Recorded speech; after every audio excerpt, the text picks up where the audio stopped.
Shalom, selamat pagi jemaat yang dikasihi Tuhan. Senang sekali pagi hari ini kita masih bisa beribadah kepada Tuhan. Walaupun kita beribadah di rumah kita masing-masing, tapi percayalah bahwa hadirat Tuhan tetap nyata di dalam setiap ibadah kita.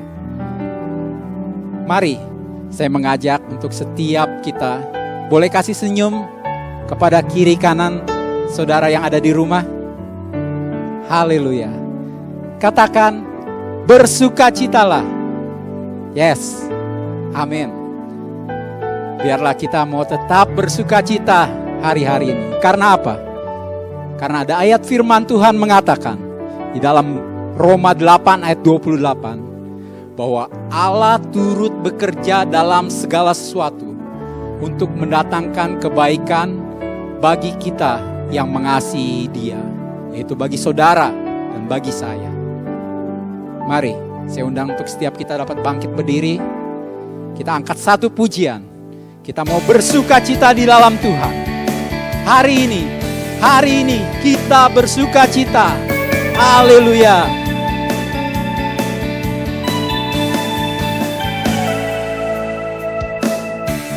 Hari ini hari yang telah dijadikan Tuhan, mari kita bersuka. Hari ini hari yang telah dijadikan Tuhan, mari kita bersuka. Di dalam Tuhan bersuka di dalam Tuhan,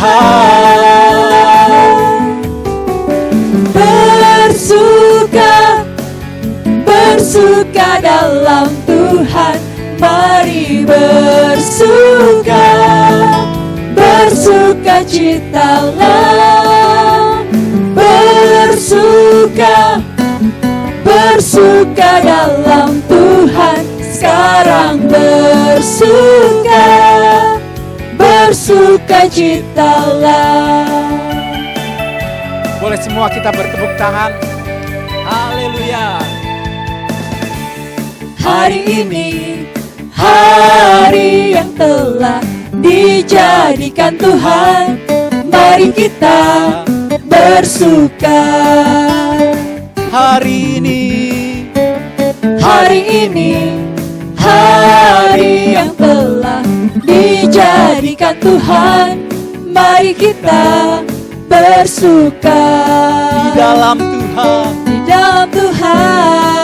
bersuka. Di dalam Tuhan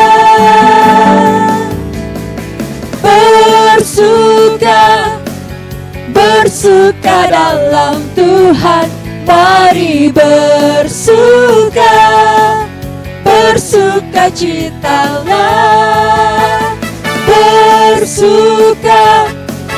bersuka dalam Tuhan, sekarang bersukacitalah.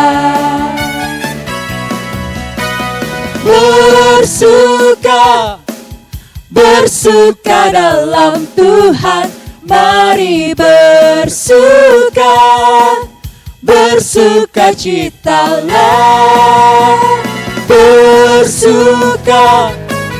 bersuka dalam Tuhan, sekarang bersukacitalah.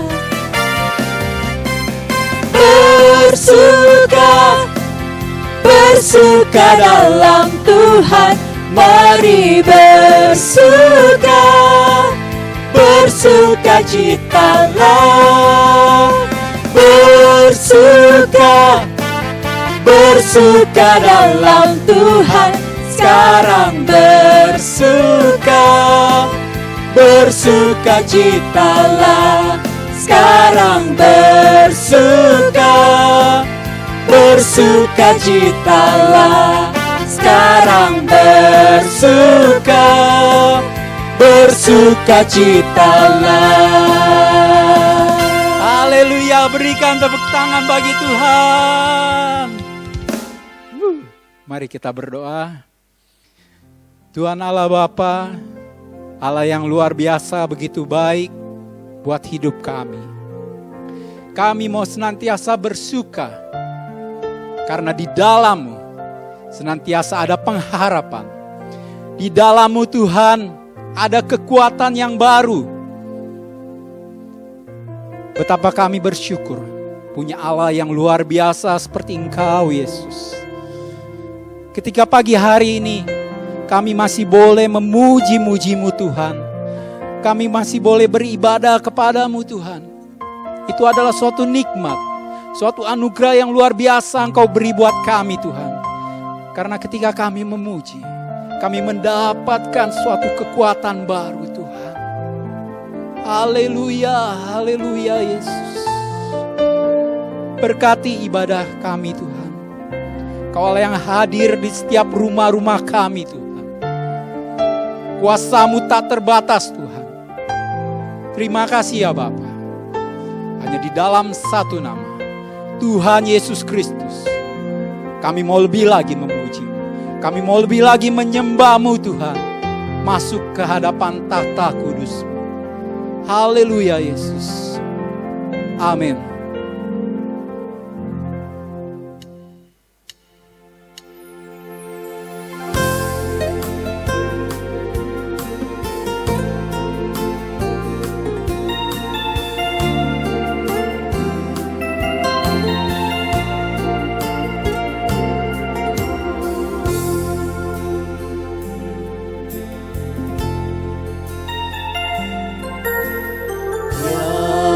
Yesus telah mati bagiku. Dia Tuhan selamatkan jiwaku. Bagi Dia pujianku, tak dapat ku balas kasih-Nya. Dia angkatku jadi anak-Nya, beri damai di dalam hidupku. Bagi Dia sembahku, hanya Dia segalanya bagiku. Bagi Dia segala pujian. Bagi Dia segala pujian, hormat serta syukur, kekal selamanya.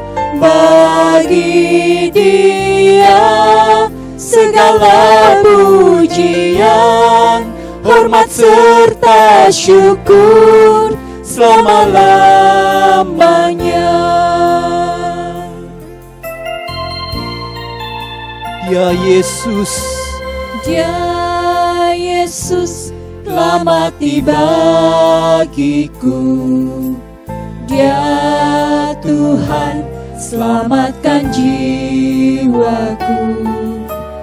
Bagi Dia pujianku, tak dapat ku balas kasih-Nya. Dia angkatku jadi anak-Nya, beri damai di dalam hidupku. Bagi Dia sembahku, hanya Dia segalanya bagiku. Bagi Dia segala pujian, hormat serta syukur, kekal selamanya.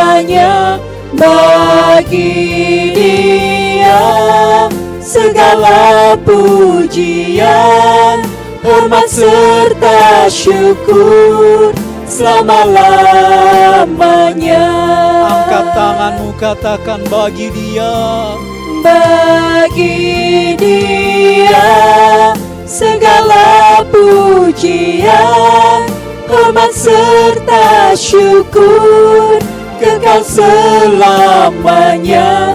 Bagi Dia segala pujian, hormat serta syukur selama-lamanya. Hanya bagi-Mu ya Tuhan setiap pujian kami, setiap sembah kami Tuhan. Betapa ajaib Engkau buat hidup kami. Tak terselami jalan-jalan-Mu Tuhan. Terlalu ajaib perbuatan-Mu dalam hidup kami. Biarlah segala kemuliaan, segala kehormatan hanya bagi-Mu Yesus. All glory to Jesus.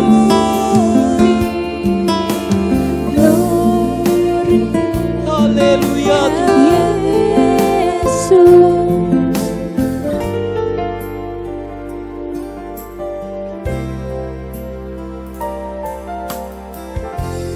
All the glory, all the honor be unto the name of Jesus.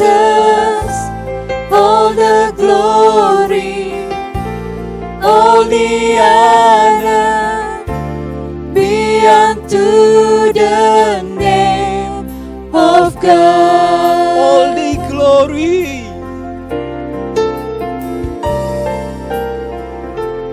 All the glory, all the honor be unto the name of Jesus.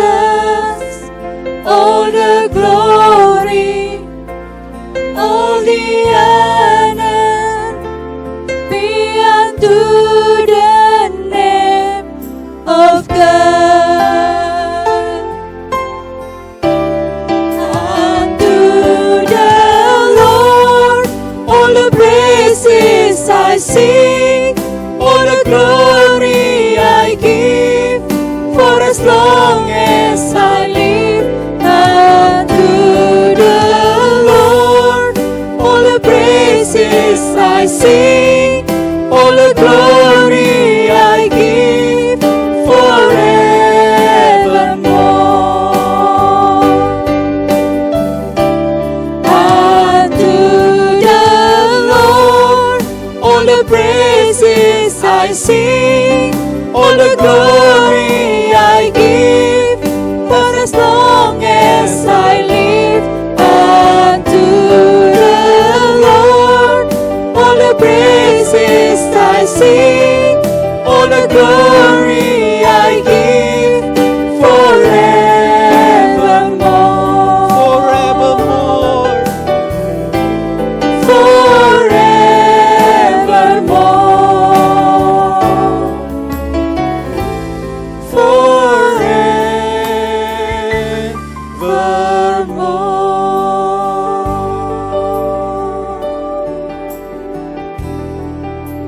Haleluya. Mari sembah Tuhan. Mari sembah Tuhan. Pujian segala hormat bagimu Raja. Yesus, Kau yang layak disembah. Kami sembah, Sembah Dia di tata kudus-Nya. hanya Kau Rasakan yang tangan layak. kasih. Haleluya. Sukakan Dia dengan penyembahan.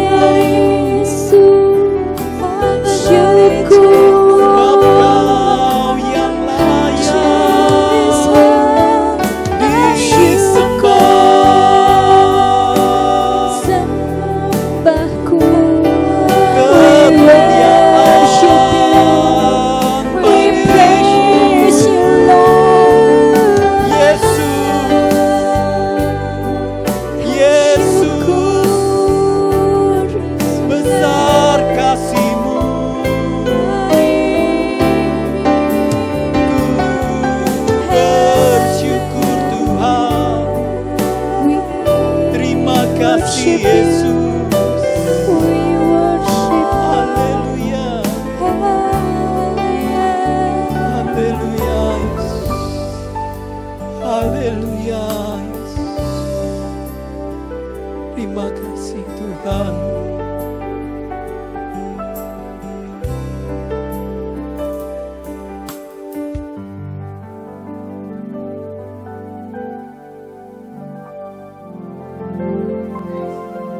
Shalom Bapak Ibu Saudara yang dikasihi oleh Tuhan.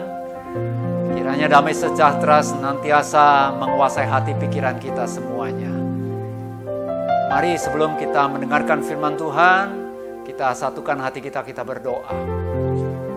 Bapa Surgawi, di dalam nama Tuhan Yesus, terima kasih buat hari ini, hari yang sudah Tuhan jadikan kepada kami. Engkau telah anugerahkan, Engkau yang menjaga, melindungi, memelihara kami, sehingga kami ada pada saat ini sebagaimana kami ada. Semua hanya karena anugerah-Mu Tuhan. Dan Tuhan Yesus Kau yang berfirman kepada kami, dan urapan Roh Kudus ada pada setiap kami yang telah percaya kepada Engkau Tuhan. Di dalam nama Yesus kami berdoa dan mengucap syukur. Sama-sama kita katakan, amin. Bapak Ibu Saudara yang dikasihi Tuhan, masa pandemi ini belum selesai. Dan kapan selesainya kita tidak tahu. Dan yang terpenting adalah bagaimana kita menjalani hari-hari hidup kita ke depan. Dan saya ingin sampaikan bahwa di dalam Tuhan Yesus ada masa depan. Ada pengharapan pasti. Nah saudara, saya ingin sampaikan ada satu kebenaran sehubungan dengan hari ini adalah hari, kalau kalender gerejawi adalah hari Pentakosta. Di mana banyak yang memperingati hari ini hari Pentakosta. Nah saya ingin sampaikan apa yang terjadi pada hari Pentakosta kurang lebih sekitar 2000 tahun yang lampau. Mari sama-sama kita baca kebenaran firman Tuhan, yaitu dari Kisah Para Rasul 2, mulai 1 sampai ayat 13, satu perikop. Demikian firman Tuhan. Ketika tiba hari Pentakosta, semua orang percaya berkumpul di satu tempat. Tiba-tiba turunlah dari langit suatu bunyi seperti tiupan angin keras yang memenuhi seluruh rumah di mana mereka duduk. Dan tampaklah kepada mereka lidah-lidah seperti nyala api yang bertebaran dan hinggap pada mereka masing-masing. Maka penuhlah mereka dengan Roh Kudus. Lalu mereka mulai berkata-kata dalam bahasa-bahasa lain seperti yang diberikan oleh Roh itu kepada mereka untuk mengatakannya. Ayat 5. Waktu itu di Yerusalem diam orang-orang Yahudi yang saleh dari segala bangsa di bawah kolong langit. Ketika turun bunyi itu, berkerumunlah orang banyak. Mereka bingung karena mereka masing-masing mendengar rasul-rasul itu berkata-kata dalam bahasa mereka sendiri. Mereka semua tercengang-cengang dan heran, lalu berkata, bukankah mereka semua yang berkata-kata itu orang Galilea? Bagaimana mungkin kita masing-masing mendengar mereka berkata-kata dalam bahasa kita sendiri, yaitu bahasa yang kita pakai di negeri asal kita. Kita orang Partia, Media, Elam, penduduk Mesopotamia, Yudea dan Kapadokia, Pontus dan Asia, Frigia dan Pamfilia, Mesir dan daerah-daerah Libya yang berdekatan dengan Kirene. Pendatang-pendatang dari Roma, baik orang Yahudi maupun penganut agama Yahudi, orang Kreta dan orang Arab. Kita mendengar mereka berkata-kata dalam bahasa kita sendiri tentang perbuatan-perbuatan besar yang dilakukan Allah. Mereka semuanya tercengang-cengang dan sangat termangu-mangu sambil berkata seorang kepada yang lain, apakah artinya ini? Tetapi orang lain menyindir, mereka sedang mabuk oleh anggur manis. Saudara, pada saat itu memang murid-murid dalam keadaan masih merasakan sebuah perasaan ketakutan. Saudara, tetapi sejak Yesus menampakkan diri kurang lebih selama 40 hari, dan apalagi ada janji yang Tuhan Yesus sampaikan sebelum Yesus naik ke sorga, bahwa murid-murid jangan tinggalkan Yerusalem, menantikan janji Bapa. Janji Bapa yang seperti apa? Janji Bapa di mana Bapa akan mengutus penolong yang lain.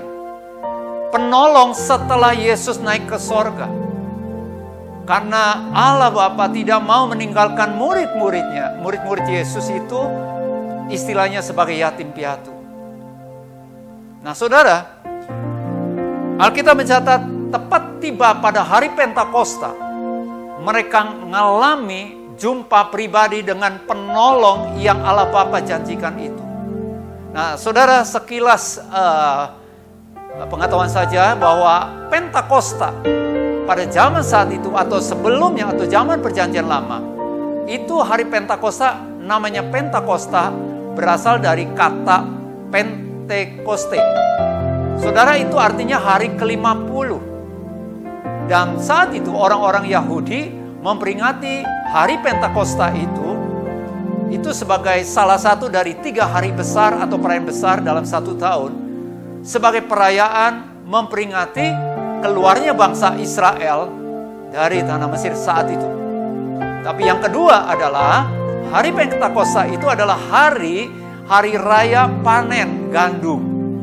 Jadi hari raya panen, hari raya penuaian. Saudara, tepat pada hari Pentakosta itu Allah Bapa menggenapkan janjinya, di mana Allah Bapa sampaikan janji kepada murid-muridnya melalui Yesus Kristus. Nah ini nyata ketika Yesus sebelum naik ke surga dikatakan, aku akan minta kepada Bapa, ia akan memberikan kepadamu seorang penolong yang lain, supaya ia menyertai kamu selama-lamanya, yaitu roh kebenaran. Ini ada di Yohanes 14 ayat 16-17. Nah saudaraku yang dikasihi Tuhan, kata penolong di sini sangat menarik ya. Penolong bahasa aslinya itu yaitu parakletos. Parakletos punya pengertian atau memiliki arti yaitu dipanggil untuk mendampingi. Ya, parakletos penolong itu. Selain penolong adalah penghibur, pemberi semangat, yang memberi kekuatan, yang menuntun, yang menyertai dan menasehati. Itu arti penolong. Jadi kalau Allah Bapa sampaikan atau Allah Bapa memberikan seorang penolong, yaitu seorang penghibur yang sejati, itu benar-benar lengkap. Seperti tadi yang sudah saya sampaikan, arti penolong itu. Saudara, pada saatnya, yaitu Allah Bapa mengaruniakan penolong itu, mengutus penolong itu untuk menyertai murid-muridnya. Nah saudara, saat itu adalah dikenal sebagai hari sampai saat ini, yaitu hari pencurahan Roh Kudus atau pemenuhan Roh Kudus. Dipenuhi dengan Roh Kudus. Murid-murid saat itu dipenuhi Roh Kudus. Dicurahkan, mengalami pencurahan Roh Kudus. Saudara, saya temukan dari peristiwa ini ada 3 hal yang kita temukan bagaimana Allah Bapa mencurahkan Roh Kudusnya buat murid-muridnya. Tapi saya ingin sampaikan bahwa justru di masa-masa seperti ini juga setiap kita membutuhkan seorang penolong, seorang yang memberi semangat, seorang yang memberikan kekuatan, seorang yang menuntun, sosok pribadi yang menyertai, sosok pribadi yang menguatkan kita. Amin. Itulah Roh Kudus. Nah, bagaimana Roh Kudus dicurahkan? Prinsipnya sama. Saya temukan ada 3 hal. Yang pertama, Allah Bapa mencurahkan Roh Kudusnya sesuai dengan kehendaknya. Sesuai dengan kehendaknya. Murid-murid saat itu tidak tahu kalau tepat pada hari Pentakosta itu mereka akan mengalami pencurahan Roh Kudus. Tidak diberitahu oleh Tuhan Yesus bahwa engkau harus menanti selama 10 hari setelah Yesus naik ke surga. Tidak diberitahu. Tapi tepat pada hari ke-10 setelah Yesus naik ke surga, 50 hari setelah kebangkitan Yesus, murid-murid mengalami pencurahan Roh Kudus. Nah, ini waktunya ditentukan oleh Allah Bapa sendiri. Jadi pencurahan Roh Kudus itu Allah Bapa nyatakan kepada setiap murid-muridnya pada saat itu, yaitu sesuai dengan kehendaknya. Yang pertama, waktunya Allah Bapa. Yang kedua, yaitu caranya. Caranya kita lihat, ya, diawali dengan sebuah bunyi. Ada bunyi seperti tiupan angin keras yang memenuhi seluruh rumah itu. Dan mereka mengalami kepenuhan Roh Kudus, tapi sebelumnya ada lidah-lidah seperti nyala api. Ada di atas mereka semua satu persatu. Nah, ini tanda yang Allah Bapa nyatakan kepada mereka. Menurut kehendak Tuhan. Tapi jangan ini dijadikan sebuah metode. Kalau orang yang dipenuhi Roh Kudus harus ada tanda-tanda, yaitu angin besar atau lidah-lidah nyala api itu. Tuhan atau Allah punya banyak cara untuk memenuhi atau mencurahkan rohnya kepada setiap orang yang merindukan. Amin. Nah, ini prinsip yang pertama. Allah Bapa mencurahkan Roh Kudusnya. Allah Bapa memenuhi murid-murid Yesus dengan rohnya menurut atau sesuai dengan kehendaknya. Ini yang pertama. Selain angin, lalu seperti tampak lidah-lidah api, nyala api, tapi juga mereka berkata-kata di dalam ayat 4 dalam bahasa-bahasa lain. Nah, ini banyak terjemahan atau penafsirannya bahwa ada yang katakan ini bahasa roh. Saudara, ternyata ya mungkin mereka berbahasa roh, tetapi sampai di telinga dari orang-orang yang mendengar mereka mengeluarkan kata-kata itu, bahasa itu, mereka nangkapnya yaitu murid-murid Yesus pada saat itu menyampaikan dalam bahasa mereka sendiri. Sehingga mereka itu orang-orang yang mendengar, orang-orang percaya atau para rasul, murid-murid Yesus itu dipenuhi Roh Kudus, mereka berkata-kata dalam bahasa-bahasa lain, mereka sangat tercengang-cengang. Kok bisa orang-orang Galilea ini bisa berbahasa kita? Padahal kita dari berbagai negeri, dari berbagai etnis, dari berbagai bahasa. Luar biasa, ini adalah pekerjaan Allah, pekerjaan roh Allah. Nah, saudara, pengertian yang kedua adalah pencurahan Roh Kudus. Itu buat setiap orang percaya. Bukan hanya hanya untuk murid-murid Yesus pada saat itu saja, tetapi buat setiap orang percaya, termasuk orang percaya sampai saat ini. Dan saya ingin katakan bahwa setiap orang percaya kepada Yesus Kristus, pasti mereka rindu untuk dipimpin oleh Tuhan sendiri. Bagaimana Tuhan memimpin? Yaitu oleh rohnya. Bagaimana Roh Kudus memimpin? Kita orang percaya harus memberi diri untuk mau dikuasai. Nah, kata dipenuhi ini sama dengan yaitu dikuasai. Dikuasai oleh Roh Kudus. Dan saat ini juga, dimanapun saudara dan saya berada, saudara sedang duduk di rumah atau ada di tempat tertentu, Tuhan mau memenuhi saudara dengan rohnya, supaya saudara memiliki penolong sejati, penolong yang berkuasa, penasehat yang ajaib itu. Bagi setiap orang yang percaya kepada Yesus Kristus sebagai Tuhan dan Juru Selamat pribadinya, percaya bahwa Yesus Kristus telah mati di kayu salib karena dosa-dosanya, percaya bahwa Yesus Kristus yang telah mati dikuburkan, bangkit dari antara orang mati, dan telah naik ke sorga, bahwa Yesus juga berjanji akan memberikan penolong yang sepadan itu buat setiap orang yang percaya kepadanya. Kalau saudara dan saya termasuk orang yang percaya kepada Dia, saat ini juga Allah Bapa mau mencurahkan rohnya buat saudara. Apapun latar belakang saudara dan saya, Tidak peduli latar belakang ekonomi saudara, latar belakang pendidikan saudara dan saya, latar belakang usia saudara dan saya. Kalau saudara adalah orang-orang yang percaya kepada Yesus Kristus, dan saudara mau rindu, bergairah, haus dan lapar untuk dikuasai oleh Roh Kudus, saat ini juga saudara akan alami. Namun perlu dicatat bahwa dipenuhi Roh Kudus bukan berarti kita itu seperti istilahnya kesurupan. Tidak kesurupan. Tapi kita memberi diri untuk kita dipenuhi Roh Kudus. Ketika kita dipenuhi Roh Kudus sepenuhnya ini, ketika kita memuliakan Dia, kita memuliakan Tuhan, itu Roh Kudus yang mengambil alih, termasuk mulut dan bibir kita. Hanya memuliakan Dia. Ini yang terjadi pada saat hari Pentakosta itu. Murid-murid Yesus saat itu berkumpul, dan khususnya para rasul, mengalami pencurahan Roh Kudus yang luar biasa. Padahal banyak di antara mereka yang latar belakangnya adalah sebagai nelayan.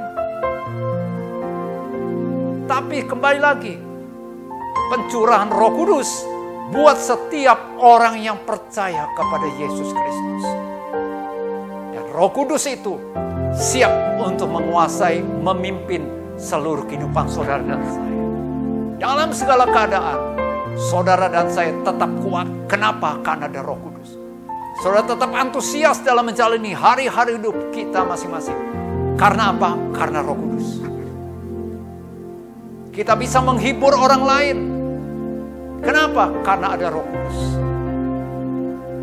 Amin. Ini yang kedua.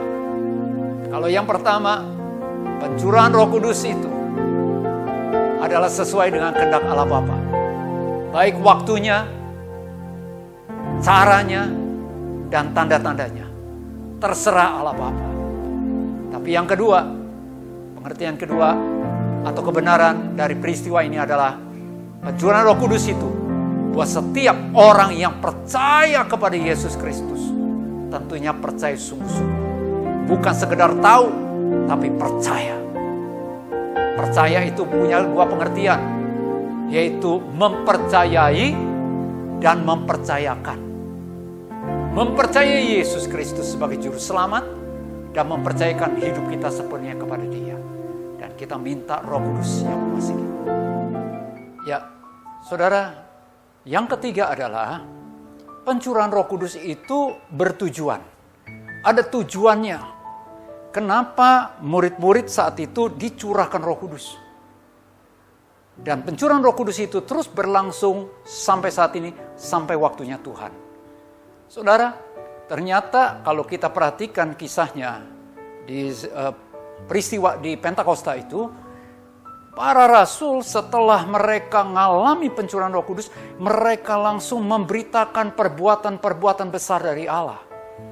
Nah, kalau kita baca lebih lanjut, Petrus menyaksikan tentang Yesus Kristus. Jadi intinya adalah tujuan pencurahan Roh Kudus adalah supaya orang-orang yang percaya kepada Yesus Kristus menjadi saksi Kristus. Ini sesuai dengan apa yang Yesus sampaikan sebelum Tuhan Yesus naik ke sorga. Dalam Kisah Para Rasul 1 ayat 8 demikian dikatakan, bahwa kamu akan menerima kuasa kalau Roh Kudus turun ke atas kamu. Kamu akan menjadi saksiku di Yerusalem. Jadi mulai dari Yerusalem. Dan itu tergenapi ketika mereka berada di Yerusalem. Dan banyak orang-orang pada kumpul saat itu. Kenapa? Karena hari itu adalah hari raya Pentakosta. Dan banyak orang terheran-heran. Karena rasul-rasul itu, murid-murid Yesus, orang-orang yang percaya yang telah dipenuhi mengalami pencurahan Roh Kudus. Mereka dapat berkata-kata, berbahasa-bahasa yang sebelumnya mereka nggak bisa bahasa seperti itu. Dan luar biasa pekerjaan Roh Kudus. Tapi inti daripada apa yang dikeluarkan adalah bukan bahasa rohnya, tetapi apa yang disampaikan yaitu perbuatan-perbuatan besar dari Allah. Artinya fokusnya kepada pribadi Allah. Jadi orang-orang yang percaya kepada Kristus ketika dipenuhi, dicurahkan Roh Kudus, supaya menjadi saksinya Allah, yaitu saksinya Kristus. Nah, apa arti saksi? Saksi adalah orang yang mengalami, orang yang menyaksikan. Jadi kalau saksi Kristus adalah orang-orang yang mengalami, menyaksikan kasih Kristus, menyaksikan, mengalami kuasa Kristus, menyaksikan karena mengalami kebenaran Kristus, menyaksikan, mengalami yaitu pertolongan Kristus, kedekatan dengan Kristus. Nah, saudara, inilah tujuan utamanya. Kenapa orang-orang percaya dipenuhi, dicurahkan oleh Roh Kudus? Supaya, kembali lagi saya tekankan, menjadi saksi Kristus. Nah, menjadi saksi Kristus bukan hanya bicara saja, tetapi juga lewat perbuatan kita. Harus ada, yaitu yang namanya buah-buah pertobatan. Percaya kepada Kristus dengan sebelum percaya kepada Kristus harus ada perbedaannya.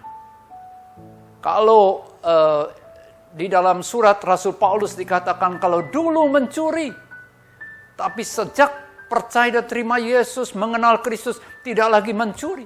Sebaliknya bekerja, dan setelah bekerja dengan tangannya sendiri bekerja keras, hasil pekerjaannya itu bukan hanya untuk mencukupi dirinya dan keluarganya, tetapi juga bisa menjadi berkat bagi banyak orang. Dan ini yang namanya buah-buah pertobatan.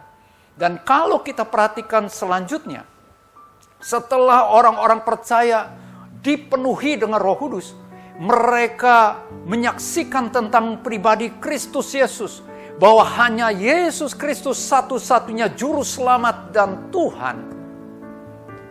Mereka yang menerima perkataan rasul-rasul pada saat itu, menerima berita tentang Injil Kristus, mereka itu memberi diri dibaptis dan ternyata terjadi perubahan kehidupan yang luar biasa. Antara ini yaitu buah-buah pertobatan nyata.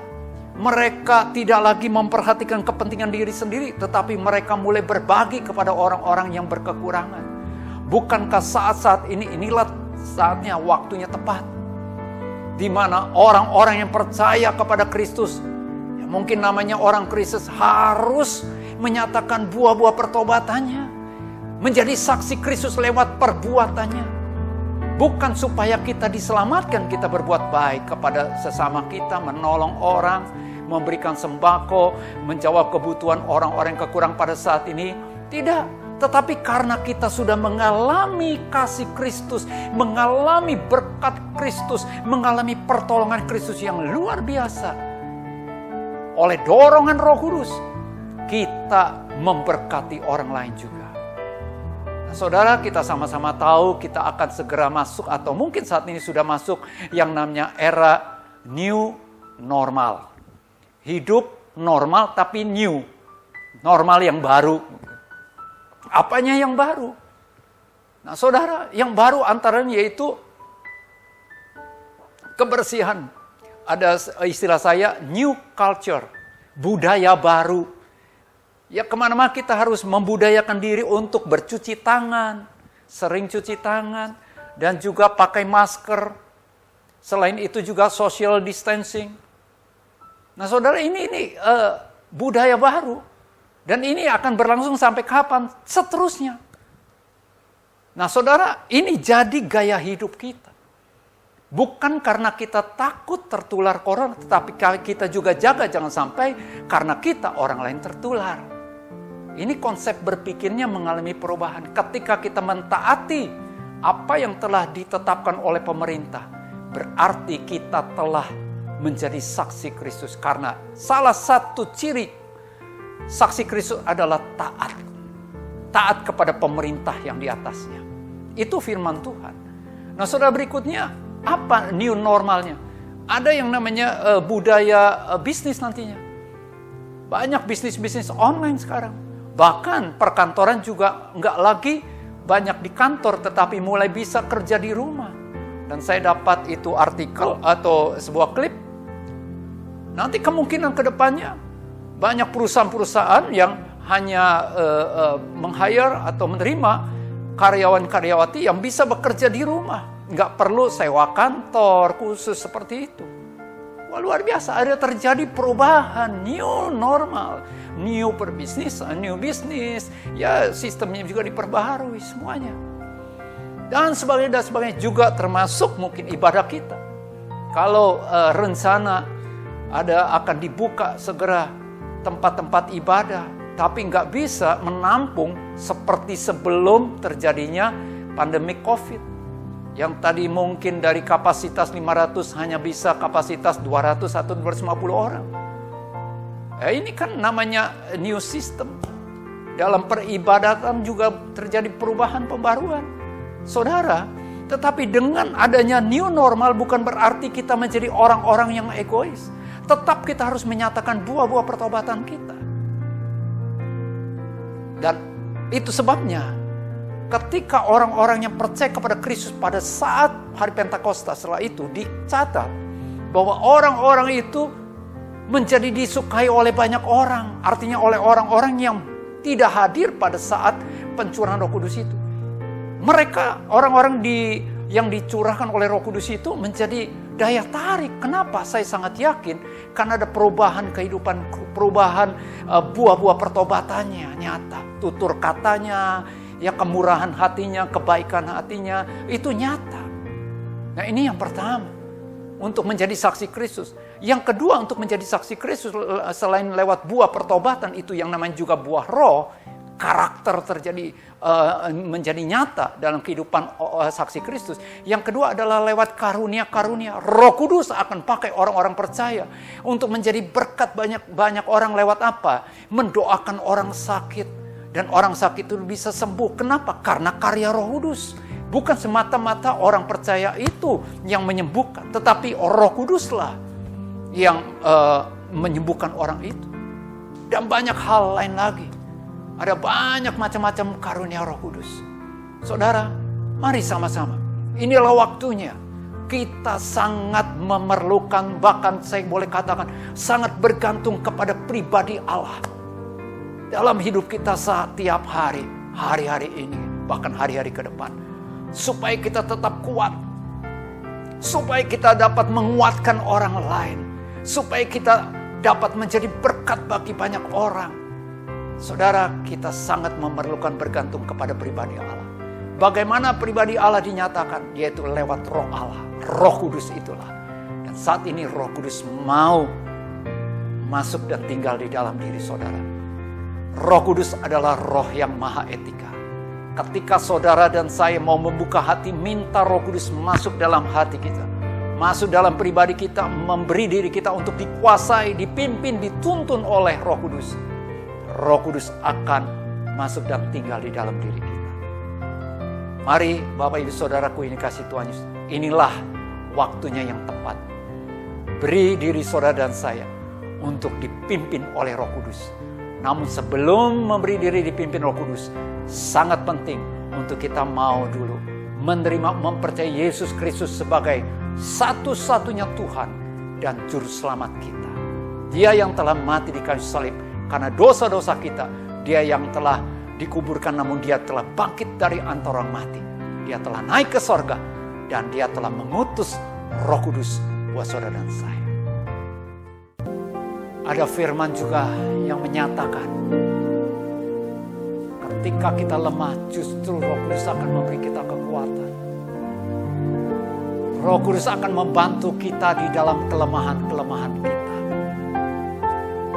Bahkan ketika kita berdoa, tidak sanggup lagi kita berdoa karena begitu berat beban yang sedang kita pikul. Roh Kudus akan menolong saudara dan saya. Karena dia Roh Kudus.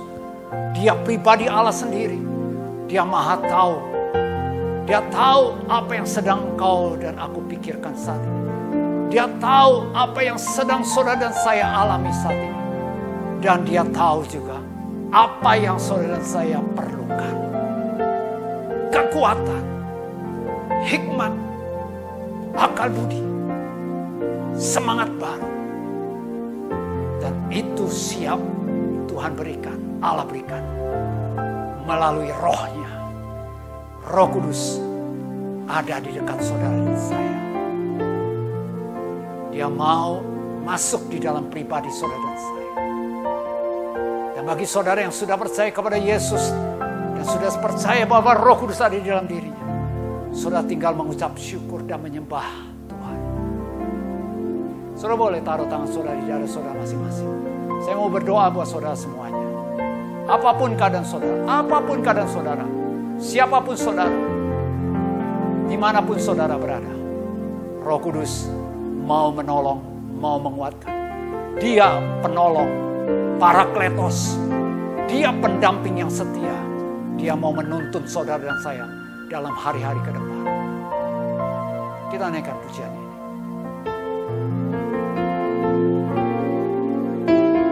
Amin. Allah Roh Kudus, penuhi kami.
Kami yang menaruh tangannya di dadanya masing-masing. Engkau melihat setiap pribadi yang menyaksikan tayangan ini, yang mengikuti ibadah ini. Seberapa banyak mereka yang sungguh-sungguh bergairah, haus akan Engkau, haus akan pribadi yang akan menyertainya, yaitu Roh Kudus. Hamba percaya saat ini juga Engkau sanggup ya Allah Bapa mencurahkan Roh-Mu kepada mereka saat ini. Saudaraku yang dikasihi Tuhan, terimalah pencurahan Roh Kudus saat ini. Terimalah pemenuhan Roh Kudus dalam nama Tuhan Yesus Kristus. Dengan penuh ucapan syukur, saudara berterima kasih kepada Tuhan. Terima kasih Tuhan, terima kasih. Di dalam nama Yesus, Roh Kudus, Kau bicara lebih lagi kepada setiap kami yang telah mengikuti ibadah ini, yang telah mendengarkan firman-Mu, kasih karunia-Mu yang memampukan kami untuk kami terus hidup dalam kebenaran di bawah pimpinan Roh Kudus. Dan kami menjadi berkat bagi banyak orang oleh pimpinan Roh Kudus, sehingga hidup kami ini benar-benar hidup yang berkualitas di mata Tuhan, oleh karena diri kami dikuasai Roh Kudus. Terima kasih Tuhan, di dalam nama Yesus kami berdoa dan mengucap syukur. Sama-sama kita katakan amin. Bapak Ibu Saudara, Saya atas nama jemaat mengucapkan terima kasih buat penjagaan, pelindungan, penyertaan Tuhan sepanjang akhir-akhir keadaan ini di masa pandemi yang sedang merebak di Indonesia. Dan sebagai tanda ucapan syukur dan terima kasih, saya ingin menaikkan satu pujian bagi kemuliaan nama Tuhan.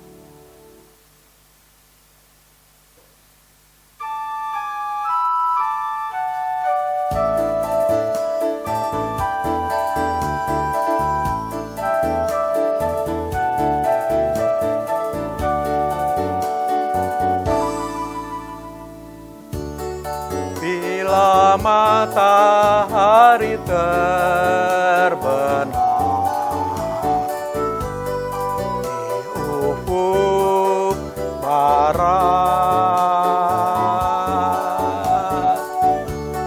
sadarlah hai manusia pada Pencipta.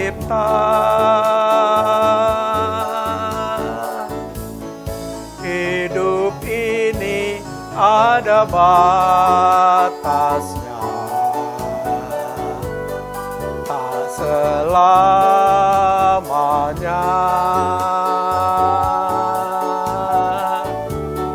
Di manakah saudara hatimu kini? Pandanglah Tuhan Yesus, penebus dosa.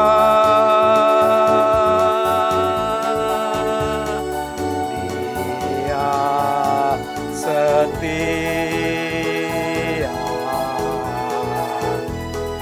menanti selamanya. Bila hati kita berdoa, pada yang kuasa,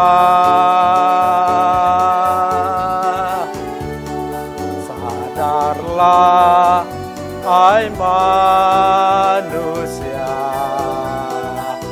sampai Maranatha.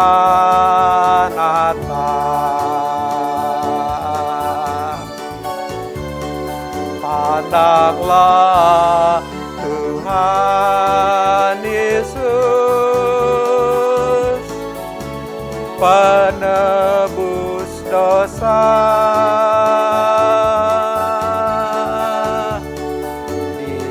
Dia setia menanti selamanya. Bila hati kita berdoa pada yang kuasa, sadarlah hai manusia, sampai Maranatha.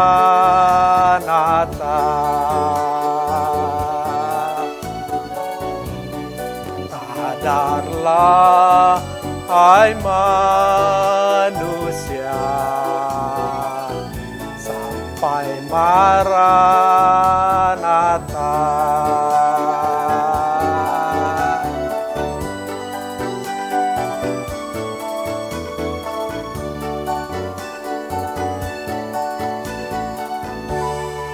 Saudara diberkati Tuhan, amin. Saudara tetap semangat, tetap kuat di dalam Dia. Haleluya. Saudara, mari kita mau berdoa bersama-sama. Kita mengakhiri ibadah kita pada pagi hari ini. Kita mau tundukkan kepala. Bapa di sorga, kami bersyukur kepadamu untuk pagi hari ini. Kami telah menerima kebenaran akan firman-Mu. Biarlah sekali lagi Tuhan kami terus mau belajar untuk hidup sesuai kebenaran firman-Mu dan kami boleh melakukannya dalam hidup kami. Engkau mengurapi hamba-Mu yang telah menyampaikan isi hati-Mu, dan kami percaya Engkau memberkati juga bersama dengan keluarganya di dalam pelayanannya. Hari waktu ke hari Tuhan terus akan menyertai dan melindungi, menjaganya. Terima kasih Tuhan Yesus, terima kasih. Kami menyerahkan Tuhan seluruh jemaat-Mu, umat-Mu ke dalam tangan Tuhan.